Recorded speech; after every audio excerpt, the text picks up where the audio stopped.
Welcome to the A.D.H.Deep-Dive, the show that's not about ADHD but is filled with proof it exists.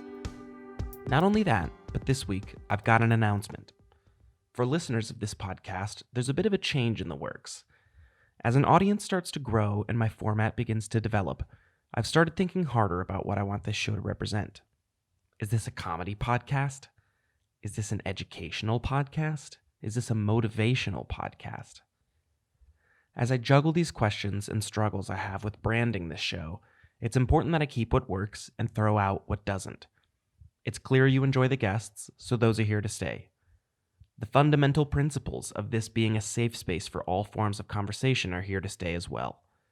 The most likely changes to come in the near future are a rebuilding of the visual elements, i.e. the positioning of the guests on the screen, an upgrading of the graphics packages, and potentially a total rework of the name of this podcast itself. By addressing these things head-on at the beginning of the hopefully long-lived adventure I'm embarking on in the podcast space, I think this will help give you, the listener, a little bit more agency in helping shape this show. But enough about the future. Let's talk about the now. This week, I talked to one of my oldest friends, NIkolai Vansteenis. He's a vocalist in my old band, Live for Tomorrow. He's a piercer at a tattoo shop in northern Michigan, and he's working on his freelance career as a cinematographer. In this episode, we talk about our struggles with adapting to the uncertainty of working for yourself. We explore the difficulties in releasing art that might not live up to your preferred standard, and we reminisce about the initial sparks that led us to pursue our creative endeavors. So thank you for joining this episode of what is, at this moment, still the A.D.H. Deep Dive. Let's dive in, shall we? So good to hear you playing music again, man. It feels good, right? It rips really freaking hard. I mean, I remember riding around with you in your crappy truck listening to demos. Yeah, well, no, they're like Midwest guys back in the day. Yeah. And we're playing, so a lot of the live set, of course, is that I'm basically I'm in a cover band of a band that plays their own music, For sure. Right? Like, they've got 10, 15 years worth of cataloged music. So I jumped into a well-oiled machine. Oh, yeah. So this was really good to be like, this one I'm in. Like, this is my first project with Midwest Skies. For sure. So we still do a lot from... I'm going to get in trouble for not even remembering. Wish You Were Here? Is it Wish You Were Here or Wish I Was Here? I can't remember. Wish I Was Here, I think, is the Zach Braff movie. I can't remember. Yeah, I'm pretty sure it's Wish You Were Here because the cover was like a postcard theme. Yeah, and they've still got a lot of merch themed off of that EP. For sure. But a lot of their older stuff sounds a lot like... kind of like early Fall Out Boy. So they were like really leaning into that like fun, like happy punk. Oh, yeah, it was jump around pop punk kind of. Yes, and I think the cool thing about this single, because it's going to be a single, but I think we're going to do a 5 or 6 song EP and have the EP out in like the spring or late winter, early spring. For sure, that's about where we're at with our stuff. And too, that seems like that's what pop punk or like the rock adjacent genres are doing. Like, that's the release date. Paramore's doing it. Blink-182's doing it. Like, we'll get the springtime albums. For sure. I mean, you want to push that first single out, let it ride for a month, maybe even 2, maybe follow it up with another one, and then on release day for the EP, drop a third music video. Like, that's usually the way I see the formula. That's why I'm really excited to be a part of this project, is because they've already got their like formula and algorithm worked out. Like, they have a foundation they've been around for so long. Like, all the hard work's already done for you. You just come in and reap the benefits. And that was when the conversation started, like, I was not going to join because I was like, I mean, obviously we're going to get into the Live for Tomorrow conversation, but like, I didn't know that I was really ready for this yet, because I think when I reflect back on it, and we can talk about more of the details later on, but when I reflect back on it, I think the reason that I left our band was because I think we were becoming too big for me to handle. Where I was like, I was nervous about like having a bigger audience. I was nervous about like having to commit all of my time and energy to this thing because it deserved that attention that I couldn't give. And so when we had a conversation about me joining Midwest Skies, I was like, I don't know, I can't give promotional energy. And they're like, well, we're paying for everything. We're already doing everything. Like, we'll get you a kit. Right. And as soon as they were like, hold on, you'll do what? Yeah, I saw you sent me a Snapchat. It was you and James like walking through Guitar Center. I'm like, oh shit, we were drum set shopping.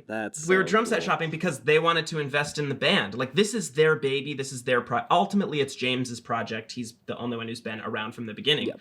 But James and Kyle have been in since like 2015, 2016. Yeah, I remember when Kyle, like when Woodbridge kind of dissolved and stuff. I remember he started playing with them. I saw them open for 4 Years Strong. I think Kyle was already in the band.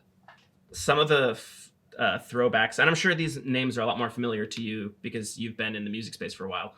But we're playing a show with Bring Your Best in October, or at the end of October, and Doogie's going to be there. Oh, Doogie, yeah. Yeah, I can't really remember them. High Five I just know for that Small Fry is the only thing I remember about Doogie. And they have a keyboardist, which is really cool. Yep. Yeah, I didn't really remember much about them, but I was like, oh, that's a familiar name. Oh, for sure. So what are your like rollout plans? Because I know that like it always changes. That's what I'm learning is that like I think I'm gonna have something out. Like I told you we were gonna put the single out by now, right? And it's like maybe we're gonna wait a couple months. Well, so we started in about this time last year. We decided we want to get back in the studio with John Eberhard and okay, it is with John. It is. And so we decided we want to start writing some new shit and kind of changing direction a little bit, because we wrote an entire pop punk EP and we've been sitting on it for. I mean, we released Hard Mode during quarantine, and then it was just hard to get the motivation back up. It was hard to get that bus rolling again once COVID kind of fizzled out. Yeah, go. I want to pick up on that though. Was COVID itself a dissolving thing, like musically? I mean, of course it was, because that ruins the world. Yeah, but I mean, it took shows away. So not having shows definitely took a big toll on the motivational aspect of it.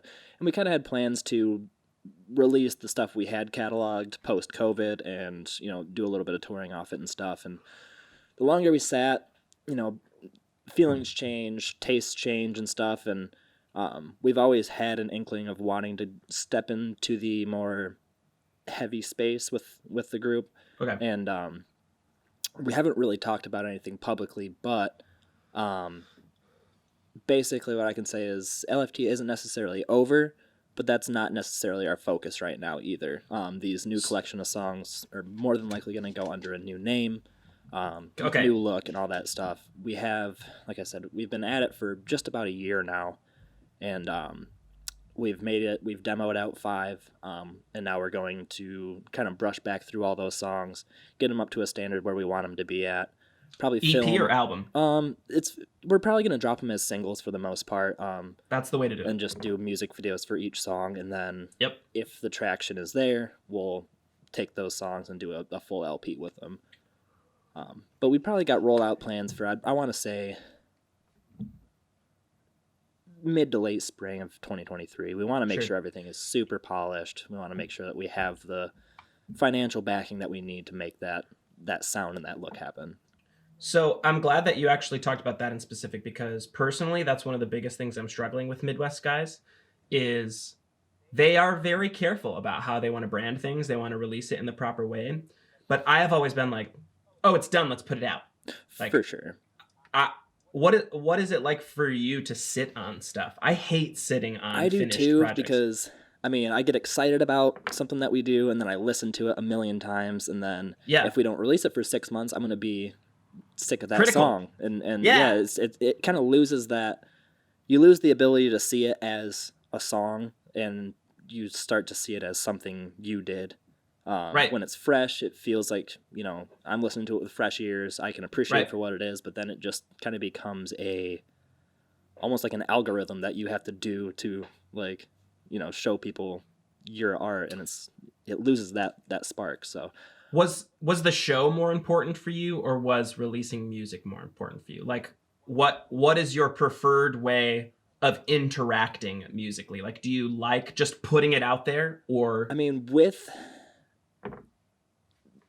we're trying to go about things in a much more, I'm trying to be careful with my words here, as a business, as its own entity and stuff. So I mean, I've always been kind of the driving force of the manager side of things, or like, you know, arranging, you know, all the stuff and release plans and all that stuff. So that's kind of what, you know, what I really like to contribute to a band. But as far as interacting with people, it's definitely the art side of things, the cover arts, the music videos, the things that make your song more of a piece of art than just like a song, you know. Sure.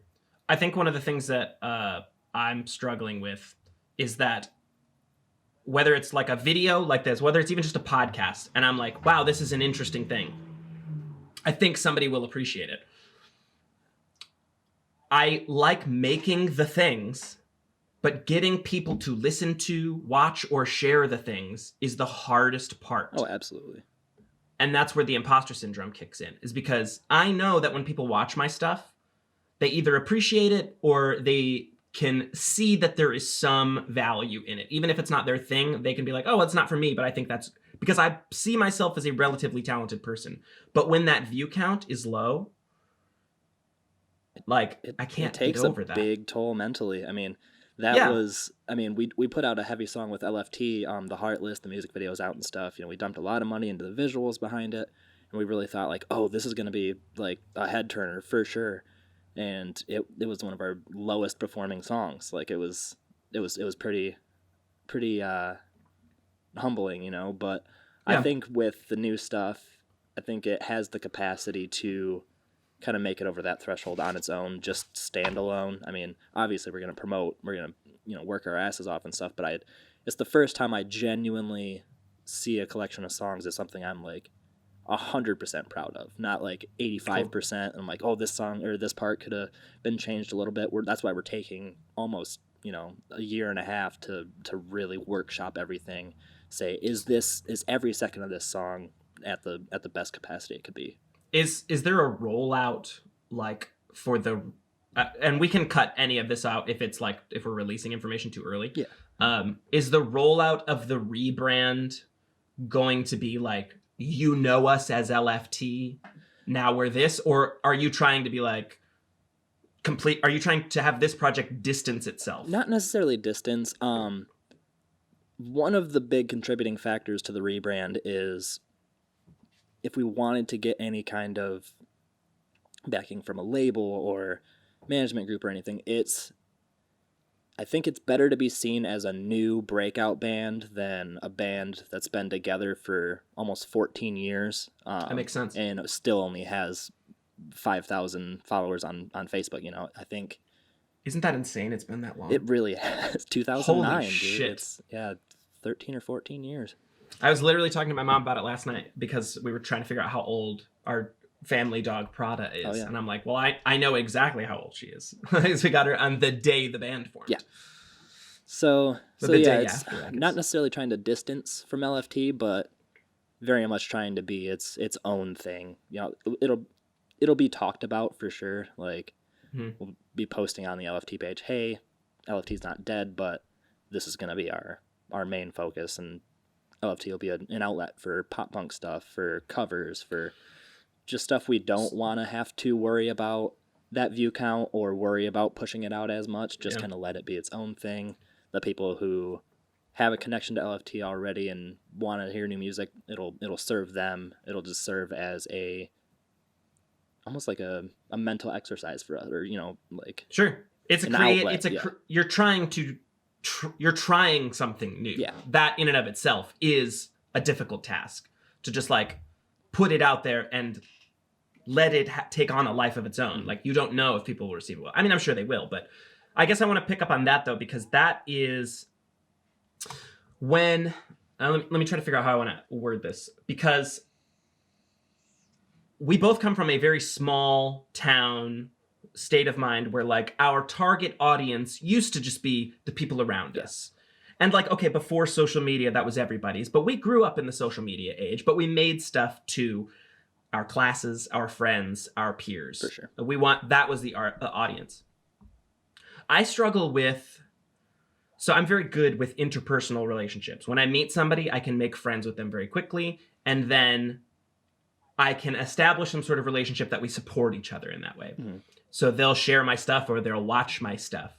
But putting my stuff out to an audience that doesn't know me and trying to convince them to take time out of their day to consume my content is a very difficult thing that I haven't sorted out yet. When you're doing that with like, and of course you've had Live for Tomorrow for 15 years at this point, so you've sort of figured out the algorithm. For sure.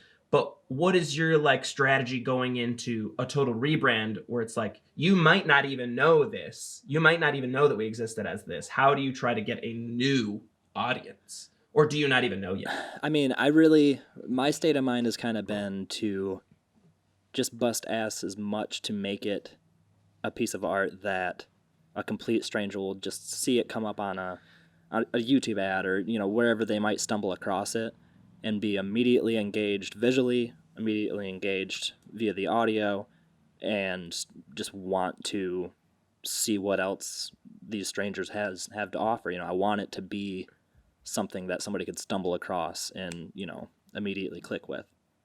So I definitely resonate with that, but I guess what a more pointed question is like the actual act of advertising. For sure. Like, how do you approach that? Because it's really hard for me when I'm just making David J. Mund content. It's hard for me to advertise myself as a brand. But like bands are a little bit different in that way. You actually do have music and merch and people behind the scenes. Like how do you advertise? It's very, I mean, I'm sure it's extremely similar, but also very different between advertising, just a creative and advertising music, because music kind of has its own target audience and stuff already built, which I guess this would too, but I mean, just breaking it down into the most basic thing is taking some of your best stuff and figuring out how to present that in an advertisement with proper call to actions and stuff, really just leading people to more of your content successfully is always the goal. So let's be honest though, how much do you think about that? Like you, NIkolai, how much is like what percentage of your brain is create, and what percentage of your brain is like, God, I really want people to fucking hear this. Like I hope somebody hears it. Well, pretty much always being that manager person for the project and stuff, that side of things is definitely about an equal amount, of brain power and time. And I agree with you. That's where most of my stress comes in, because at the end of the day, you got to ask yourself whether you're making it for you or trying to utilize it as, I don't think those two things are mutually exclusive. I think there's a time and place for both, honestly.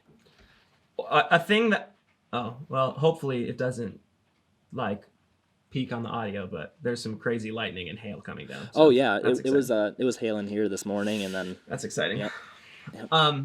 So what was I going to ask? See, this is the type of gaps that I cut out. No, for like, sure. hang on. What was was my vape real quick and stuff. Yeah, that's kind of that's where I'm at. Which I actually, since we're in this little temporary pause, that is where I feel like the biggest fucking fraud is when I'm like, when I do this podcast, the intention behind it is like, I'm going to be raw. We're just going to talk. And then when I'm like, I shouldn't put that out. I edit it and I'm like, but is that what people want? I don't know. I don't know what they want. A lot of the podcasts that I listen to, like Congrats with Crystalia, one of his like mottos is like, I'm raw and what you see is what you get. Like he used to not cut any of his podcasts, but he is also incredibly good at holding and engaging one-sided conversation and keeping your attention for an hour, There's experience there. Yeah, for too. sure. Like I'm sure over time these conversations will become easier, but I think the biggest part is at my heart, I'm still a stoner with ADHD, and I like forget in the moment what my really good question was, and then my intimidation is like, I'm being quiet. This is dead air. Fill the gap. Say I feel it. Well, and a lot of the podcasts that I listen to, are stand-ups.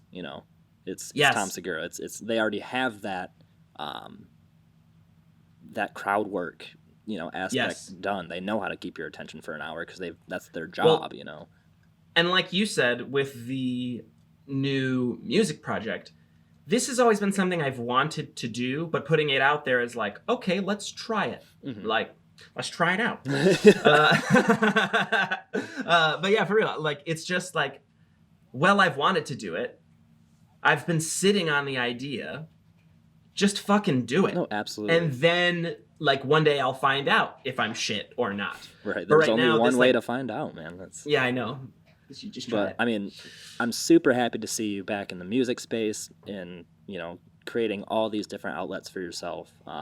You're doing great in every aspect, and I don't have any doubts about this one either. So, I appreciate you in that, even if you were lying to my face right now, with this podcast at least, this has been, and there's only been 2 episodes out, but the way I've been branding it and rolling it out has been the most, how do I say it? Like I've been complimented more on this project so far. But fulfilling, yes, because it feels like I'm getting to do both things. A, I'm flexing my creative muscle, but B, my narcissism is being sucked dry. And I'm getting the feedback that I want. I don't even care if I get hundreds of views. I don't care if I make money off of YouTube. I just want enough of an audience to tell me what they think about it. Because ultimately, that's why I'm making content, is I really just like, yes, there's vanity. I don't want to be a star, but who makes content without thinking that they want to? Oh, they want people to receive that content, It's right. My daddy didn't love me enough, okay? I want give me your attention. I want someone to tell me they're proud of me. Oh, 100%. So thanks for that. I appreciate that. Okay, now I have to get into the notes. All right. So we've got a few different things that I want to talk to you about that we can tread lightly with, that we can go balls deep with. But I think there's never been a better point in our friendship to do so. 100%. Because similar to our lovely daddies in Blink-182, we've had fallouts and we've reconnected. Mm-hmm. And then we've just had periods where it wasn't even a fallout. We just didn't talk for a few years. We were just busy, or you were in New York, or, Exactly. And then we find ways to reconnect ultimately. I want to talk about those gaps in our friendship, because I feel like those are not elephants in the room, but like they're just things that like we don't really talk about. And one of them is LFT exclusively. So I think that that's like, this is a relevant space because by having this conversation, you can like promote the project in a way, but we can also just kind of talk about, LFT, for the sake of this podcast, LFT is Live for Tomorrow. Yes. It's a band that we started in my basement when we were young teens. Yeah, 12, 13, 14. 12, yeah, we were very young. And then later on, after high school, I left and they continued as a project. They've had new members come in and out, but it is still at this point, Nik Vansteenis, Ethan Hingston, Eddie Avila, Travis Baum, Adam Hawkins. Correct.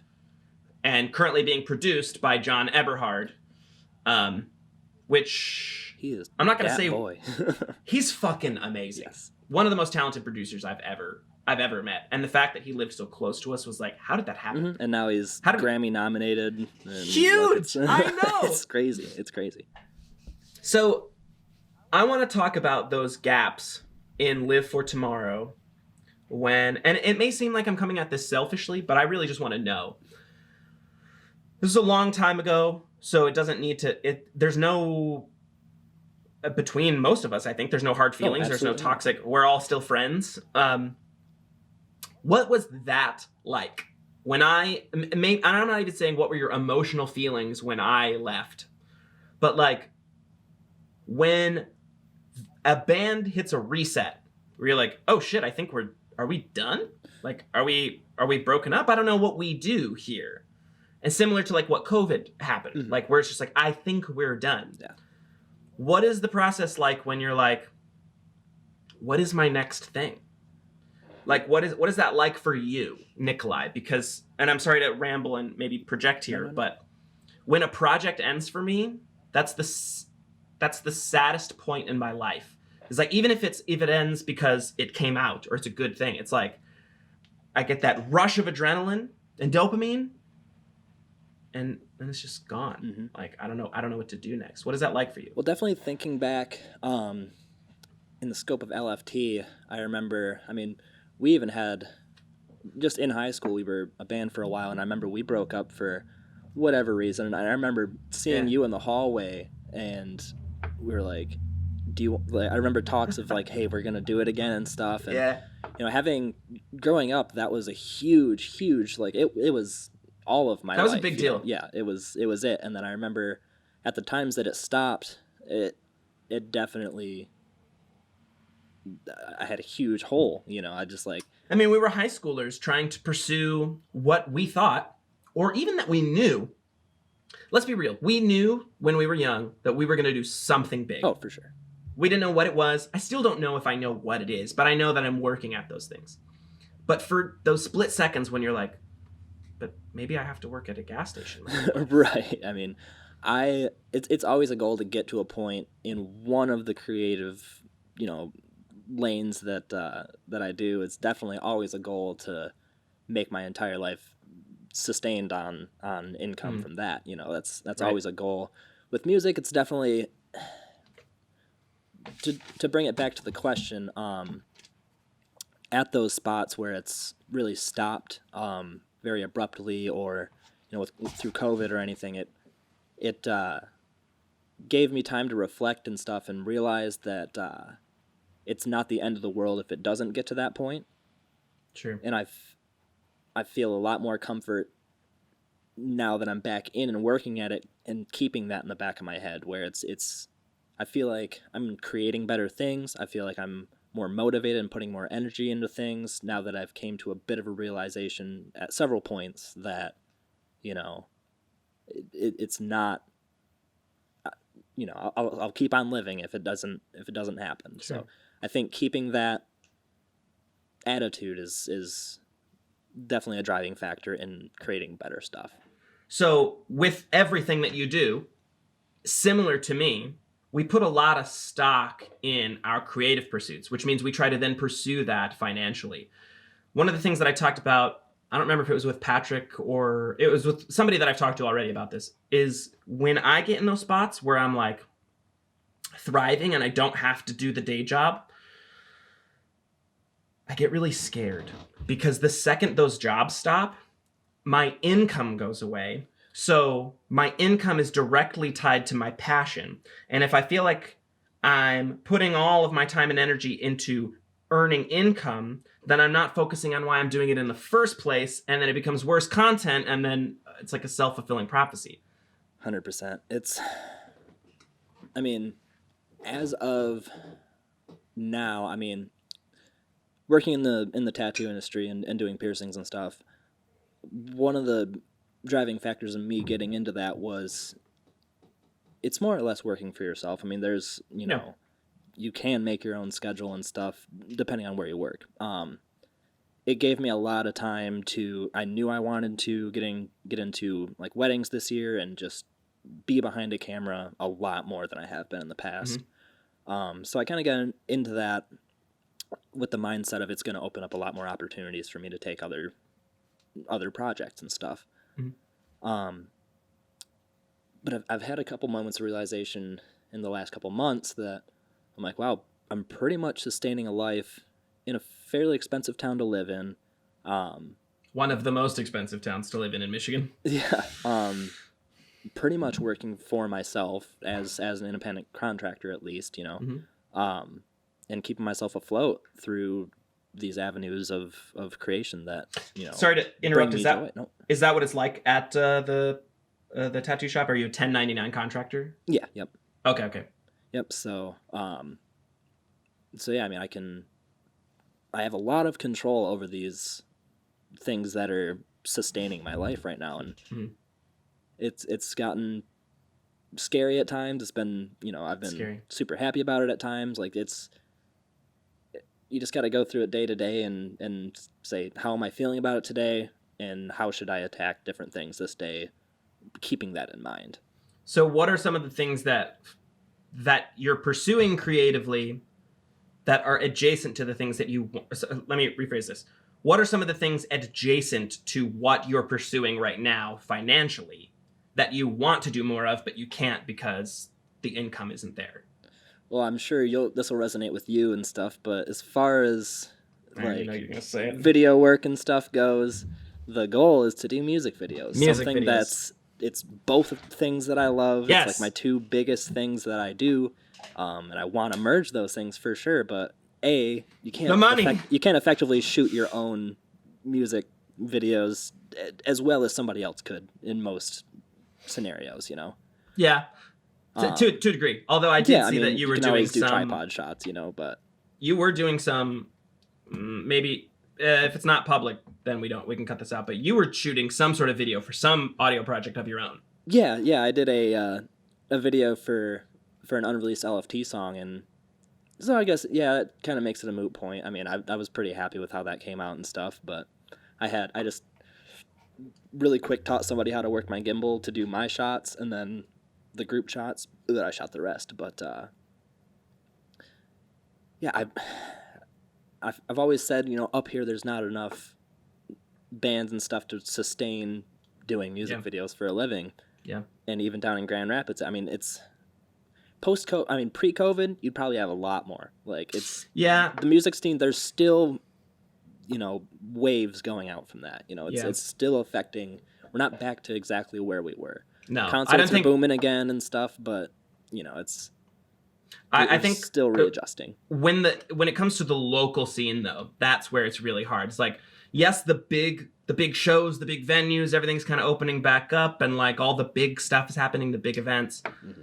But everybody's broke as fuck right now. Oh yeah, and that includes small time bands or artists, and that's sort of what I mean. Where like I view it as the thing that I want to do.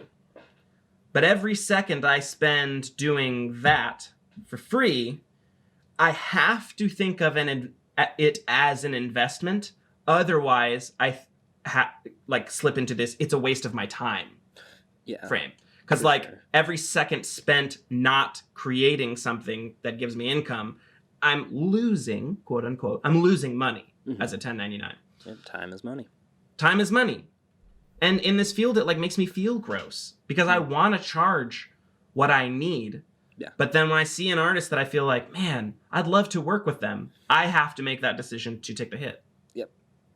And I mean, it's easy in the wedding world because weddings have always been expensive. Like they're getting help with that from parents and this and that and the other thing. And they've been saving for this for years and stuff. It's easy to just swoop in, get the rate that you deserve, and then, and do that. But in music, bands have always been broke, dude. I mean, always. I'm sure that's what most aside lyrics from that are about. A-list, like the top tier S rank bands, like even like a lot of the people that we look up to, like you'd be surprised at how little they actually make. They're not living that rock star life. I mean, granted, some of them are, especially people very successful in like the TikTok and stuff like that right now. The stuff that's really booming.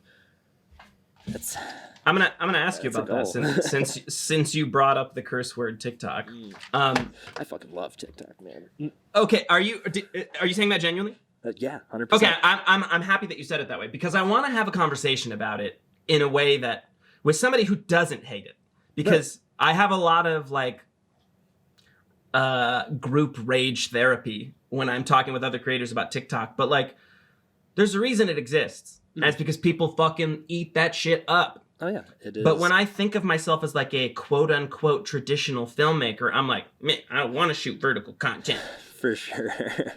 I mean, you got to do what's available in front of you to do, You don't always have the capacity to make a short film, but you can still A, scratch that itch, and B, hone your craft by, using as many different media outlets as you can and working at really becoming a master of that platform. Do you TikTok make is TikToks? Not often. It is an algorithm you got to learn and a style you got to do. TikTok, I feel like it has something out for videos shot on real cameras and not cell phones. Yeah. Anything I've ever seen on there that is successful is shot on the latest iPhone. I want to lean in. I see a lot of content creators that like Ori McGinnis, he shoots the music videos for all the big like metalcore bands right now, and he posts really awesome behind the scenes shots because he works a lot in like Unreal Engine and stuff, and like literally virtual environments and stuff. And dude, I mean, it's $10,000-$20,000 to get a music video from this guy, so he's posting behind the scenes content of all of these huge A-list bands, and every one of his videos has like 200 views. Yeah, that hurts to see. Yeah, where I like literally if he just filmed it on a phone and posted the same content, TikTok's algorithm would throw it up. So I don't know if you've even leaned into YouTube much at all, but YouTube just launched a partnership program for shorts. So they're finally going to start paying their content creators who make shorts, because this vertical content, love it or hate it, it's here to stay. Oh, absolutely. Especially if these are the cyborgs we're becoming, like, and we're not going to start having phones this way, then, you know, game, set, match, we have to make vertical content. But I think it's where now, like Instagram Reels, YouTube Shorts, TikTok, those all have different audiences. Like, but it's all the same format. So for sure, I struggle with like, I don't know, is this a hipster approach? I just don't want to play the game, man. TikTok is very much kind of a reiteration of what Vine was. It's very short form, most of the time comedic content.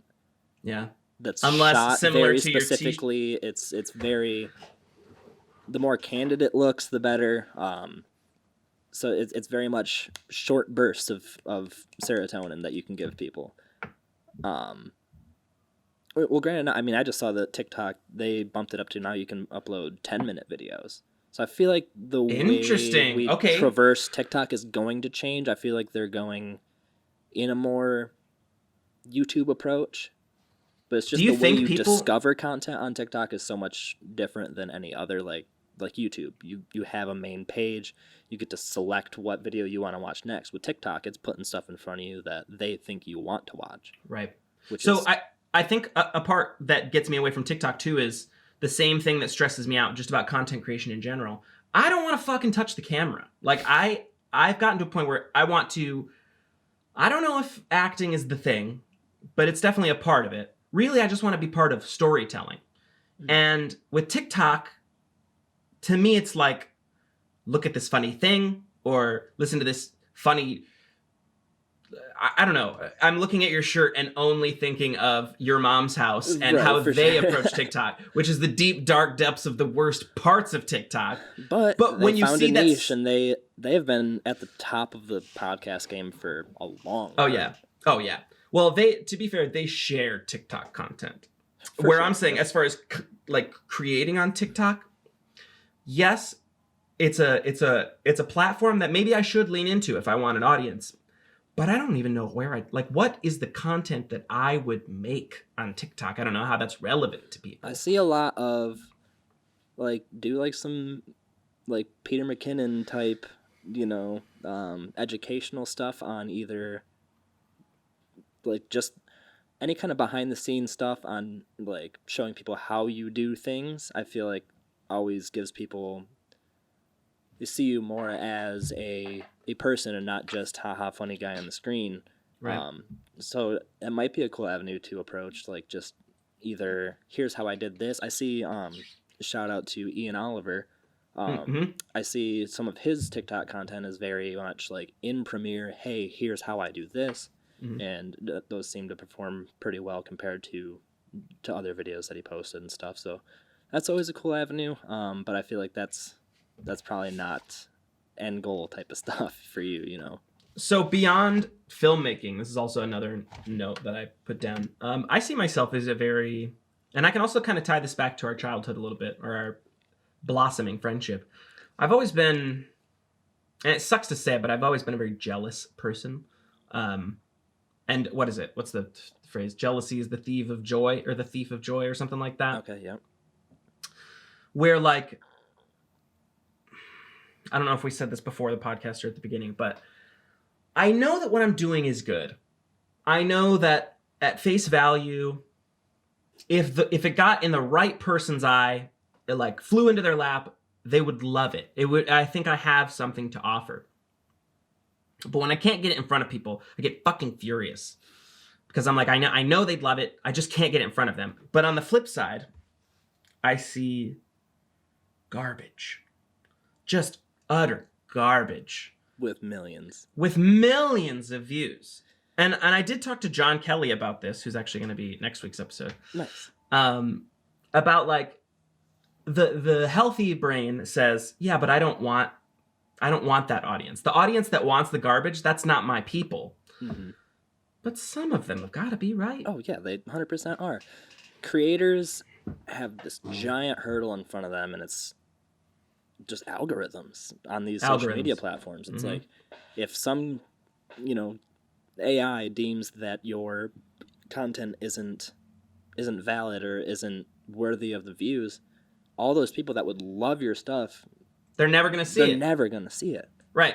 So there's almost this balancing act of making that style content, that garbage, to draw people to the stuff that you really want to do and want people to see. There almost has to be, you have to try and create viral content in tandem with creating what you want to create.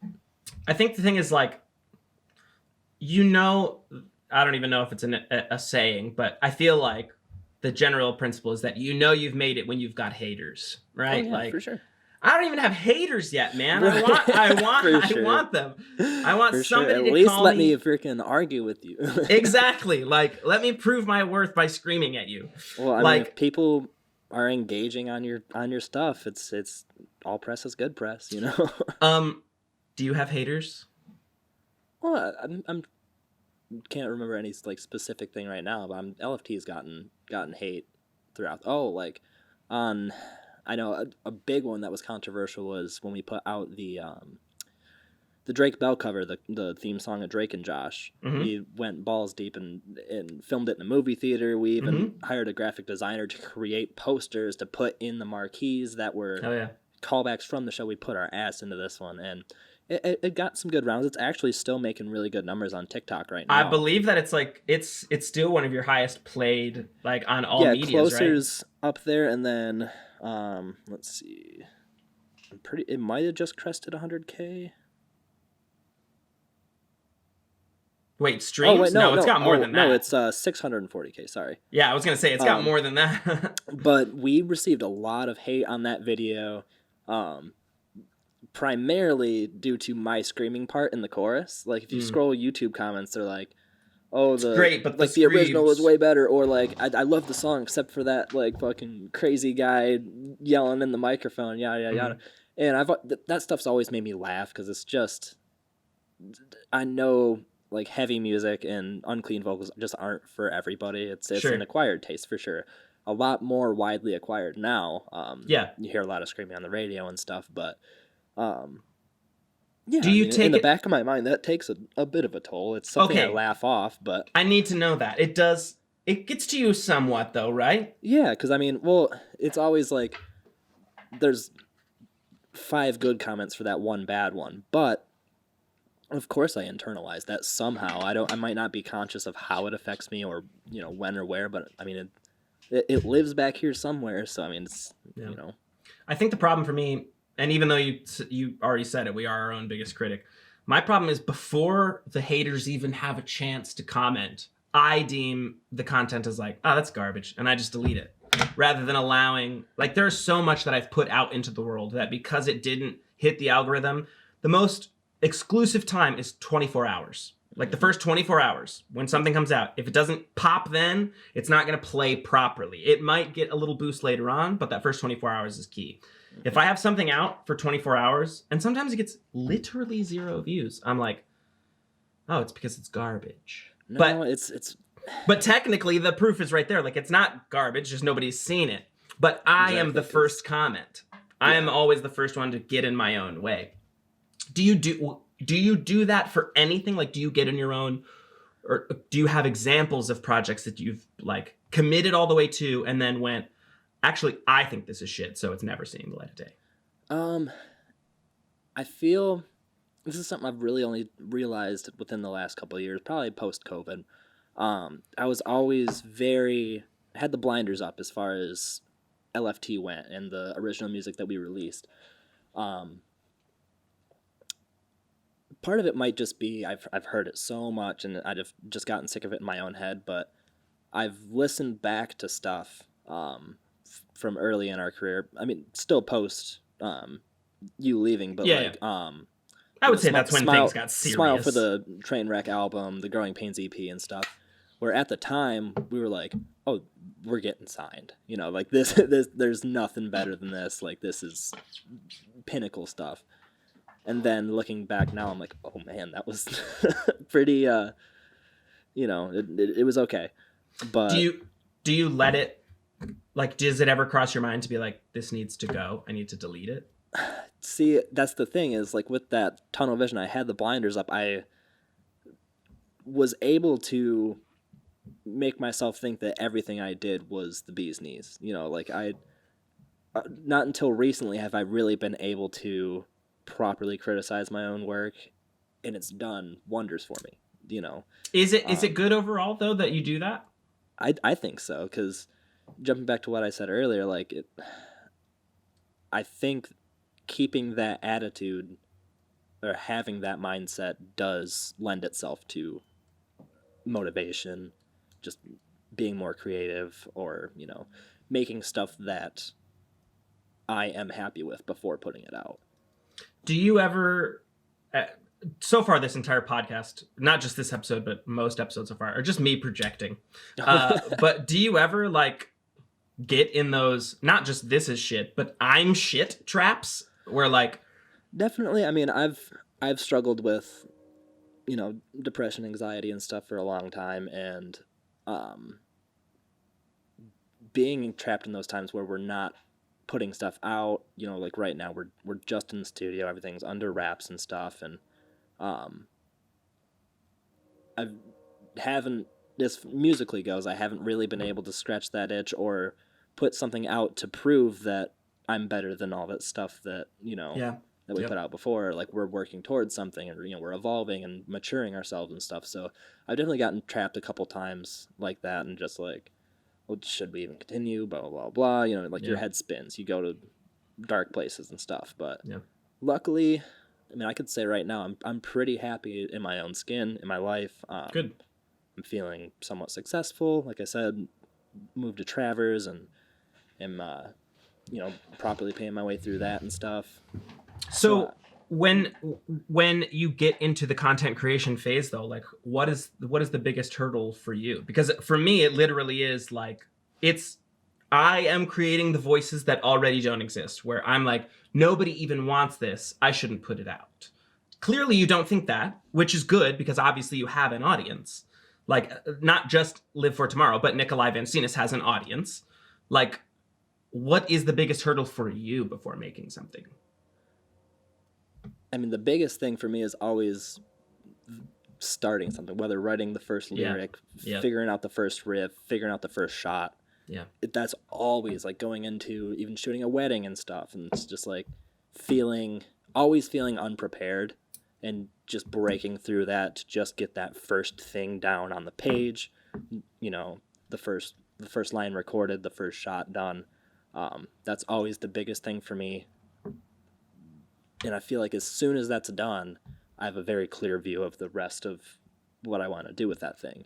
Yeah. So it's really just getting past that initial anxiety and just like, is it worth doing? Am I good enough to be doing this? Will the client be disappointed? Will, you know... That's where imposter syndrome gets nasty. Is when money is on the line. I'm like, what the fuck are they paying me for? Right. Like, I'm terrible. Why do they want me? What? Dude, or I'm like, my first wedding this year video, and I was just so nervous. Didn't sleep almost at all the night before. And it's kind of a funny story. I had only talked to the bride, and she was great. You know, I was excited to shoot the wedding for her.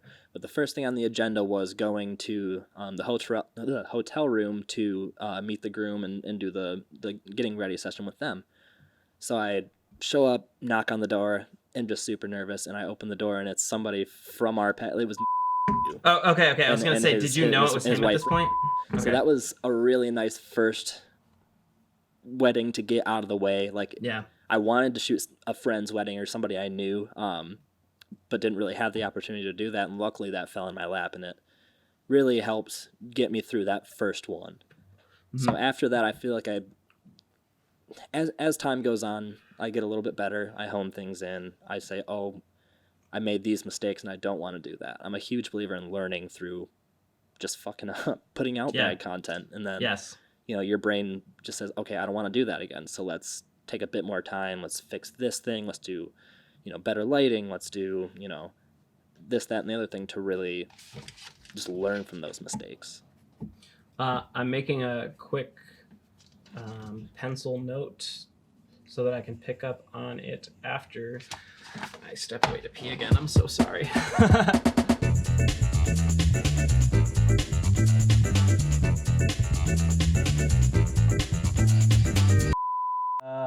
Imposter syndrome. Hey, that's a theme in creatives' lives. For sure. Beyond the wedding. Because, you and I have both pursued many different media avenues or creative avenues. What is there like a particular moment that you can think of when you felt imposter syndrome the most, whether this was at like a show that you couldn't believe you guys booked or a job you couldn't believe you were working, or like definitely I don't know, my brain, like just thinking of like concerts specifically, there's a couple different things I want to talk about. Like there's a lot of thoughts that run through my head where I have this idea of like things I want to say on stage, the way I want to like talk to the crowd and stuff. And for me, a lot of things I struggle with is just inner dialogue issues, like feeling that the stuff I think I'm going to say and the stuff that comes out rarely line up.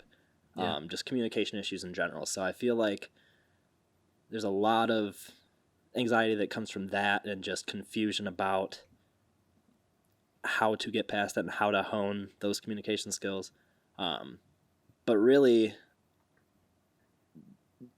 in the hours before concerts, during and after, I really just black out. I mean, like it's like I just don't, like I just go on this autopilot mode to where like bigger shows that we've played, like opening for I Prevail or We Came as Romans and stuff, I really just feel like I'm just a shell, just, Well, do you feel like that? I mean, that could be healthy. Like that could be a good way to approach it. Because if you're inside your head the whole time, you're not living in that moment. I mean, it's very cliche, but like you have to live in the moment. Right. And again, this is just purely projection in this podcast that I can't live in any fucking moment. I can't appreciate anything because every second of every day is like, what am I doing? I don't know what I'm doing. They're going to find out I'm a fraud. Yeah. If I wasn't like that from time to time, I might enjoy what I'm doing. But also, like, I think that that's almost kind of like a superpower. That's like you have these like overly criticizing, thoughts about yourself. That's really just going to drive your content to an extent. Obviously, some thoughts can be very unhealthy and stuff, but you're fast paced. You're, I feel like ADHD is like something creators should have, like it can help. Yeah. I mean, it keeps you going. It keeps you trying. But as far as that goes, as a result of those autopilot moments on playing those shows, like it's definitely easy to feel like, was that me? Like, like was sure, Okay, so it's more after the fact rather than like in it. Yep. It's just because it affects how I remember those things and like the amount I can remember or just kind of go back into and say, oh, that was fucking awesome. It as a result leaves with some more, like you said, longer term like imposter kind of feelings. It's just like it's hard to go back and get the serotonin from that. It's just like, oh, that's something I did, And that relates a lot to how you view some of your old musical projects as well. Because like we put all our let's compare this to right before a show, or let's say right before I release a video or something. I never feel more adrenaline than the lead up to something. Like where I'm like, I'm gonna do this huge thing. I can't believe I'm gonna do this huge thing. And then after the fact is when I'm like, yeah, but it wasn't that big, or like, for sure, yeah, I get that. It was easy to book, like that moment. It's like right when you write the song, during it, you're like, fuck yeah, this is awesome. As soon as you get that finished mix back, you're like, this is fucking everything. Yeah. And then in time that'll fade, but I believe that if you make something, like maybe you just haven't made something that you loved enough to have that lasting effect. Like that's my goal right now, is to write stuff that I'm not gonna feel like I do now with my stuff from 5 years ago in 5 years, if that makes sense. Is that possible? I mean, of course it's possible, but I mean, that's the goal. You know, right. I mean, I have a YouTube video called The Fear of Success, where I'm basically just venting about, I'm not really concerned with failing, because I fail all the time. Nobody watches my shit. I've flopped for a long time, yeah, you're whatever. Used to it. So I'm afraid of the minute something pops, and then I'm like, oh, fuck, I have to chase that. Right. Now I'm not prepared to keep that. Like, you get it and then lose it. Yes. So, like, maybe it's not imposter syndrome. Maybe I'm using it in an improper way, but it's, if something pops, suddenly there are expectations placed on me. And now I'm like, I'm the one trying to tell the comments rather than the comments trying to tell me that I'm a fluke. Right. I'm like, no. Like, I'm not that good. Like, stop. Don't follow me. Don't listen to my words. I don't have anything good to say. Yeah, it's definitely, like, in a musical aspect too, it's always been like part of making it is going on tour, like leaving home and going to play shows for months at a time. Yep. And being younger, just want to make sure my computer's still good. Being younger, I felt like I was, if that opportunity ever fell in front of me, I was prepared to just drop everything and take it. And looking back now, there was a level of delusion to that thought. But can you imagine if we popped when we were 14? Oh, for sure.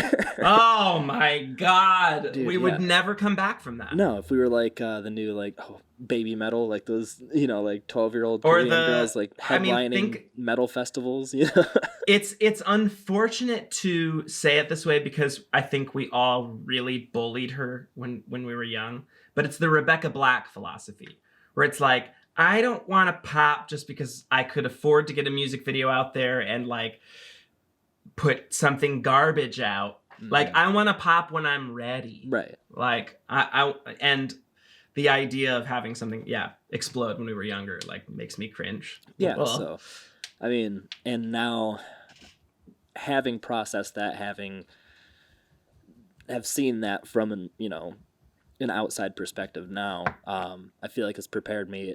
If the opportunity to arise, I'm not going to be heartbroken if it isn't. I've already gotten past that feeling.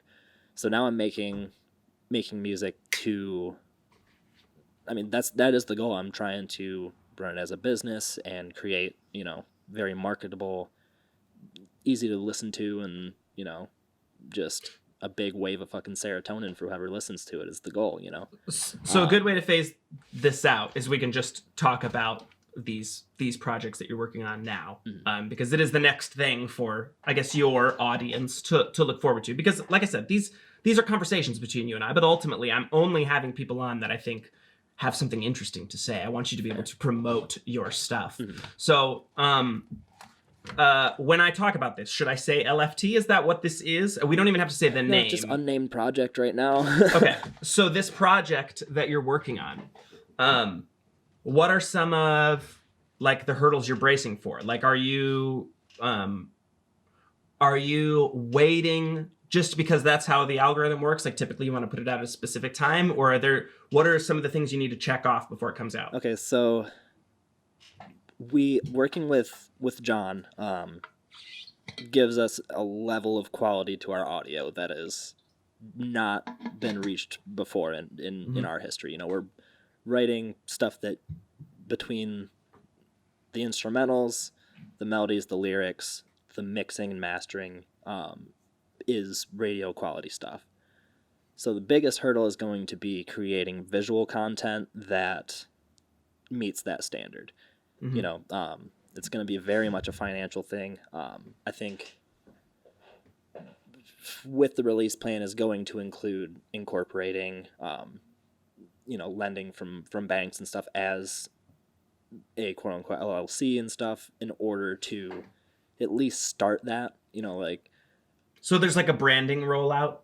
Well, yeah, mainly music videos, okay, if this so song just is worth 10 units, we can't drop a music video with it that's I know I couldn't film a quality enough music video to match that standard, so it's going to be very much being able to fund the release of 5 songs individually like that is going to be a big hurdle. So it'll very much. So you're waiting on the visual part more than anything? For sure. And just saving. We still have a few months ahead of us of honing these songs, going back and do final tracking and stuff. So it's going to be very much planning that release, making sure our finances are well distributed among different aspects between advertising money, music video stuff, just getting all those envelopes filled right now is the main concern. Are you guys, obviously the big market if you're doing visual is you want to do like music videos and get the actual audio released, but like, are you planning live stuff for it? Like what, I guess let me ask it, because of course you are, because you're a band, but right. How, you guys all live in different places. How are you able to practice? Well, actually now, Ethan just moved to Lake City, so pretty much everybody, so Adam, Eddie, and Travis all live within a mile of each other. Okay. Ethan lives 15 minutes away, and now I'm the one that's 45 minutes away. So you're the distance. So you just travel there. Yep. So, are you guys still able to practice regularly? We haven't, because the main concern has been recording music, and okay. So you're sending stuff. Yeah, we pretty much at the beginning of this year we're like, we're not going to do live shows. We're not going to do LFT stuff. We're not going to play parties or, bar shows or whatever. We're just going to focus on this new thing and take as long as it takes to get that ready to then start prepping our live show and stuff. Because a majority of our songs are pretty much fully built, but we were waiting until after this round of revisions and stuff to really start heavily practicing them and start doing live practice and stuff. But in theory, it is something that can be accomplished, because I know a lot of bands will write music that they're like, we're never going to play this. No, yeah, the goal is definitely to, by the time the first song is released, be able to be playing shows. Because hopefully, I mean, if that got attention, that would get us into more like venues in your area or Detroit and stuff. So the goal is definitely going to be leading up to the first release, having all the songs polished for live. Speaking of the venues around here, just to, on brand, make this about myself. We just booked a show at the Pyramid Scheme. We're going to be playing in February. I don't know what the venue or what the lineup is, because all James said is, I just booked us a huge show at the Pyramid Scheme for February. More details to follow. And then Kyle and I were like hitting him up, like, what is the show? Right. And he was just ghosting us for like days. So I have no information about it. I think he's trying to like hype us up for practice tomorrow. Right on. But like, James doesn't really get excited about shows, and he seems hyped about this one. Really? So like, it could be a cool opener. And I've never even been seen in some the big Pyramid bands Scheme at the Pyramid Scheme. I saw I the Mighty and Polyphia at Pyramid Scheme. There's a lot of really big hardcore shows and stuff.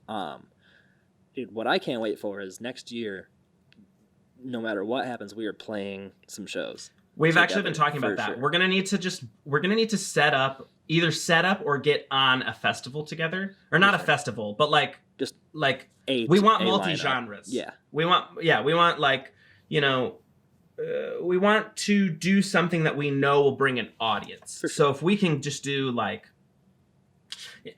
we're not in the business of being able to host a festival right now. That's a huge financial and creative toll. But if we can line it up so that we can get a bunch of different bands, maybe, I don't know, 5 to 8 on a day's lineup, that would make it worth it for everyone, because then their fans could come out. Like, we could make it a good like crowd thing. And like we've said, we want to get on a show together anyways. Yeah. Because I think that so far, that's the hardest approach now, is like, because we're not, I would say none of us are in the minor leagues now, but we're not in the major leagues. Well, in hindsight, like, I now view LFT as, like, just kind of a forever local band. Like, we had success on the internet. We still get pretty okay revenue from streaming platforms for some of the covers that we put out, and a couple of our originals have gotten a bit more from that. But a big, I don't know if this is just my mental thing, is like the goal with this next one is to at least break out of northern Michigan, I've even thought of almost saying that we're a West Michigan band, like not necessarily say Grand Rapids. It's a metro. But in order to more easily book shows at, Intersection, Pyramid Scheme and stuff, because that has always been a clique that we haven't been able to infiltrate. I think now it sucks that we're talking about this so late in the podcast, but I do also want to. Dude. We can. Yeah, we'll talk about it for a minute. Well, I do need to get going around 4:30, so I have that photo shoot tonight. But let's pick up on that then. It's that fucking small town mentality that I think. I don't know if it's just doing it to our brain or if it's actually doing it to our careers. Where I've had that mindset my whole life, where I'm like you see LFT as a small town, hometown band. I see myself, unfortunately, as a small town, hometown creator, where the only people I can get to listen to my stuff or watch my stuff are the people who already know me. And I love them so much for doing that. And I'm so appreciative and supportive, because I would not be continuing to do it if it were not for those people. However, I don't just want that forever. Yeah. I want a new audience. I want to connect to new people. And it's so hard to do that when you're established as a thing. Yeah. Well, and because one of the feelings I was just having was like, well, at the very least, we could set up a Untitled Project and Midwest Skies show even up here, and just, because eventually we're going to have to do some hometown stuff, it's... Of course. But as soon as I thought that, the other side of my brain was like, no, yes, you're not doing Cadillac shows anymore. You're trying to play Grand Rapids, Detroit, the country, Well, that's sort of I get really sad when I think about it this way, because you know what? This is a raw podcast. Let's just fucking rip the bandages off. Cadillac is a trauma bonding area. Oh yeah. My life has only improved since leaving Cadillac. Yes. And I have a lot of reverence and love for my friends who are stuck there. But they're stuck there. And if you don't get out of that, not even just creatively or, just creatively, but personally, when you're stuck in that mentality that this is what it is, this is what it's always been, this is what it'll always be, for 20 years, 25 years, before you have that click moment that maybe there is a little bit more than this. Yeah. Even when I'm here in a different city, and you probably feel this in Traverse City, it's you have glimpses of what life could be like when things are going well. You're like, oh my God, this is different. And then there's that one slow month where you're broke and you're sad and you're lonely and you're like, maybe it isn't just the small town. But I think the small town did that to us. It did. Because, I was terrified of, I never saw myself moving away for a long time through different long-term relationships and stuff like that, where I never really even had the want for anything outside of that little bubble. And then, just in hindsight, there was so much that, I was just destroying myself mentally, physically, and not seeing an issue with it for so long. I had those blinders up, and I think a lot of the improvements in my mental health and stuff recently is just stepping away, being in this new place, and then looking back at that. It's really given me the ability to, the hardest part was writing off a lot of friendships. Yeah. And, breaking routine is really hard for me. Yes. I'm so glad that you just said that, because it's important to establish healthy routines, but it's also important to find out what is in your routine that you didn't even realize was part of your routine that's hurting you. Yeah. And a lot of that is negative self-talk. Yeah. Oh, definitely. It's been good. I don't know. I went through a phase of, hit rock bottom. Then I went like the therapy and medication route, and I was able to kind of get out of that and, you know, just do it just all, you know, by myself and stuff. But sure, of course it's not every day, but yeah, compared to where I have been just last 5 years, I feel like I'm making a good stride now. So that's good. And I am very proud of you. And I see that in that way. And this is something that I think is important to say out loud in the podcast. You are one of my oldest, closest friends. Oh, like absolutely. I have friends in my life or people in my life who have been around longer than you. But as far as longevity of friendships, you probably have the most time. Oh, for sure. Or one of the top, you know, you, Ethan, the guys. Yeah. I mean, and just to touch on, like you said, there was a lot of, from the beginning of our friendship until now, there was a lot of these like gaps and stuff. And yeah, we've been through, you know, we've accomplished a lot together. We have, you know, done stuff that we're not proud of together. Mm-hmm. We've done stuff to each other that we're not proud of. But like at the end of the day, like, yeah, you are absolutely one of my closest friends. And I cherish you a lot, man. And it's very important that we, like I said, I this is not just for the vanity side, but it's very important that it comes out publicly as well, because our audiences are our hometown. The people who are listening to this probably know us. Yeah. Like there is, of course, a few stragglers who, God love you if you're listening or watching. Like I'm so happy you exist. Will get there, man. Like I know the formatting you've been doing and just the level of quality and the clips that you've put out and stuff. Yeah, it's showing. So, and I think again, the most important part to me is this has to be a project that is for me, because there is no financial attachment to it. So really the only hurdle is like, I've already told myself I'm doing this on my own time. Like I'm not getting in the way of other projects. Do you hear that? I heard like a little like click and then Judah's scratching her elbow and it's like thumping the ground. Before the pod's over, I'll have Penelope come wave. Yes. Oh my God. I'll get Judah over here. We'll do the same. That's how we'll close it out. Yes. That for what it's worth, that we can like wrap it around there. I think, yeah, if we're talking to an audience that knows us, and you know what? Fuck the audience. If we're talking to each other and we're talking to ourselves right now, I think it's very important for both of us to reflect individually on how much we've grown. Oh, absolutely. Is that like, yes, I still hit these really disgusting mental strides where I'm just in a month of despair and I'm referring to myself as the most evil, horrific, terrible things. And I'm sure to some degree you relate. Oh, for sure. And I've literally seen your phases of that from an exterior perspective. So, and however, we know now that it's been worse. And to think about where we were then, especially when these things happened to us, thinking that, like, in those small gaps where it's like, yes, I'm going to, for example, work at this bank for my whole life. Because you and I worked at a bank together. Or the movie theater. Like, and the movie theater. Just the idea that this 9 to 5 that we're working, this grind that we're feeling, this pain and misery and just feeling of unfulfillment that we're feeling,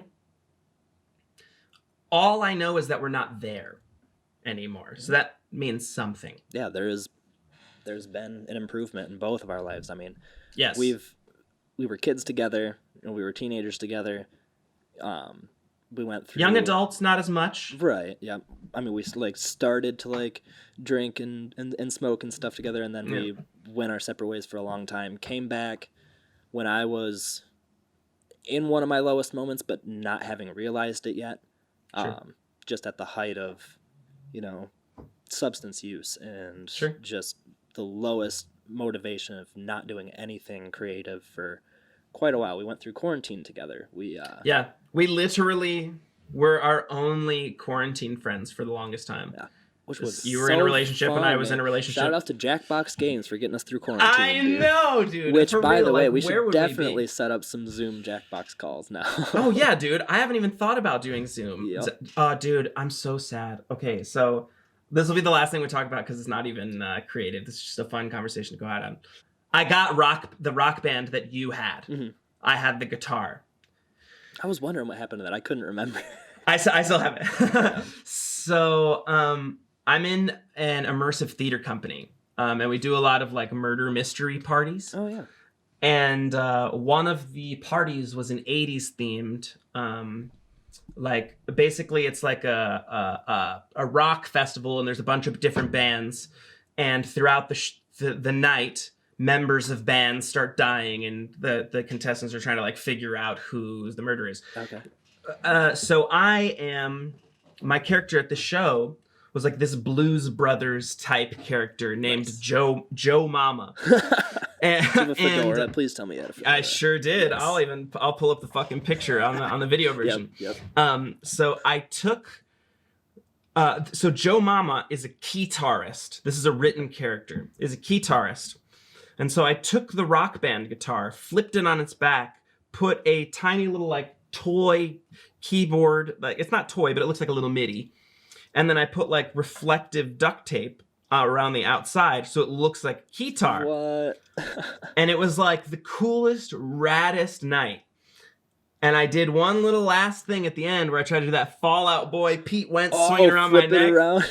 And the guitar went like flying. My goodness. Dude, so and it no longer works. With that same guitar, I'll have to remind me, and I will send you a timestamp of I think it was in the Closer music video. I did that guitar flip with that guitar. But you pulled it off. Yeah, it's in. I think it's in the Closer music video. Yep. I think I do actually remember seeing that. Mm-hmm. But I still want the timestamp anyway. Was that during the time that you were living with us and partying when I would always go around the party and do that, and it would always fucking fly off? Oh yeah, absolutely. Yes. Yeah, I would walk around and just be like, look at this. Well, it's like you can't not. If it swings like that, it's so light. Like I watched Pete Wentz do it, I can do it too. I've done it one time successfully with a real guitar, but growing up playing bass, like this is just a much longer guitar, so I was always way too afraid to do it. But and you played with a long neck. Yeah, real long. So like that's tough. You played long neck with like down. It was like down to your knees. Oh yeah. So like swinging it could have fucking hit the ground or hit. You know? I mean, we always play small stages, so there was never really adequate room for that either. Are you guys fully wireless right now? Are you still strapped up? For guitars, we were when we left off. I only ask because I'm finding out that I believe Kyle doesn't prefer going wireless. Like, no, I would imagine you'd want to be. Well, Adam goes pretty hard on stage. He usually wants to stay wireless, but unless you get really good wireless equipment, there's always a level of failure. Is there a delay? Is that what the issue is? Like delay? Is that the issue? Delay or like battery life issues or connection issues or interference from other, either different brand wirelesses like that the venue might be using or anything. Sure. But when we have wireless guitar stuff right now, I don't really have much of a desire for wireless microphones. It's fun to whip a for cord instrumentals. It's the way to go for sure, especially on any kind of sizable stage. So I think now's as good a time as any because I'm at 29 minutes on this clip. I'm gonna clip this. Okay. We'll have our animals say goodbye. Okay. Then we'll end the podcast and then just hang out on the line. All right, cool. All right, how are we gonna do this? We gotta boost you up. Hang on. Hold up. We're boosting. All right. Judah, meet Penelope. Heyo. So, would you like to tell Penelope's origin story? What's her deal? So, Penelope is a Sphinx. She is 4 or 5 months old now. About 5 months old. And she likes to eat tuna. She is very warm. She has a little bit of fuzz on her nose and her tail. Oh, there is some fuzz. She's got like a little Q-tip. She loves to snuggle and lick your nose. I believe that if anybody's actually following me, and this might have to be a video exclusive. I didn't even realize that we're doing very visual things. So this will be a video version exclusive. This is, or just this part of the podcast, not the whole podcast. But this is Judah.